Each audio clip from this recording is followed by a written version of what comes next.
Hello students, welcome back again to my channel Unlocking Science Space. So here is the last topic of the chapter combustion, which has already been shared to you through many videos. So let us start with this topic. So today's topic is calorific value of a fuel. What do you mean by the calorific value? See, जब भी आप कोई fuel को burn करते हैं, अभी हमने इतने सारे वीडियोस में देखा कि हमें कंबशन पड़ते समय देखा कि हमें एक तो फ्यूल ज़रूर चाहिए और दूसरी चीज़ है हमें प्योर ऑक्सीजन चाहिए।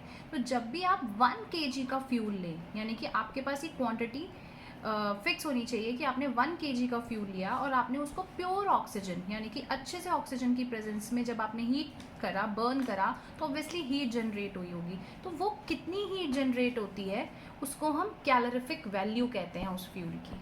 सी, the amount of heat generated or produced on completely burning 1 kg of fuel in pure oxygen। तो यहाँ पे 2-3 चीज़ें जो मैंने हाईलाइट कर रखी हैं वो इम्पॉर्टेंट है। Heat generated burning 1 kg of fuel in pure oxygen is called its calorific value. You can write it as calorific value of a fuel is the amount of heat generated divided by 1 kg of fuel. That is, in 1 kg of fuel how much heat will be generated.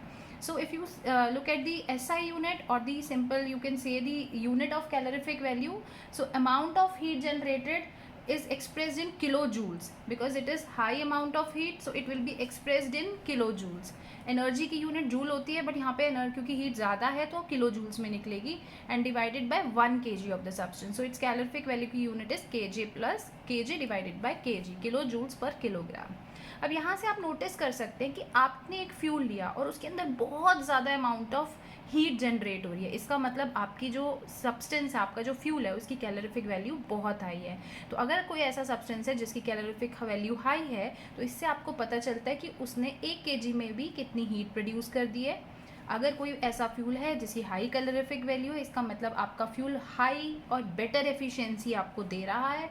ऐसा fuel हमेशा ही good fuel कहलाता है। Now what are the characteristics of good fuel? अगर आप market से कोई भी fuel लेने जाते हैं तो उसकी क्या क्या नेचर है, क्या क्या कैरेक्टरिस्टिक्स है। तो बच्चों, सबसे पहली चीज़ है वो चीप होना चाहिए। जैसे कि आप पेट्रोल, डीजल और सीएनजी को कंपेयर करें तो सीएनजी चीप है, इस वजह से हम मान लेते हैं कि भाई वो अच्छा फ्यूल है। दो वो थोड़ी एनर्जी कम दे रहा है, बट ठीक है, चीप है तो ठीक है, अच्छा गुड फ्यूल है।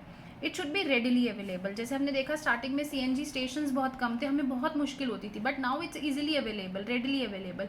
तो अगर कोई फ्यूल जो रेडिली अवेलेबल है वो भी गुड फ्यूल है।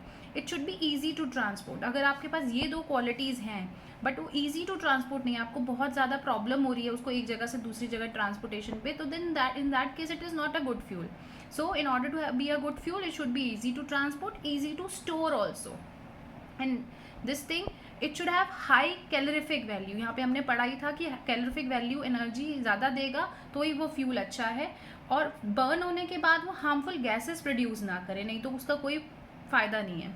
It should have low ignition temperature. Low ignition temperature मतलब हम उसको जलाएं और वो फटाफट से हीट पकड़ ले और जलते समय वो कंप्लीट कंबशन भी करे।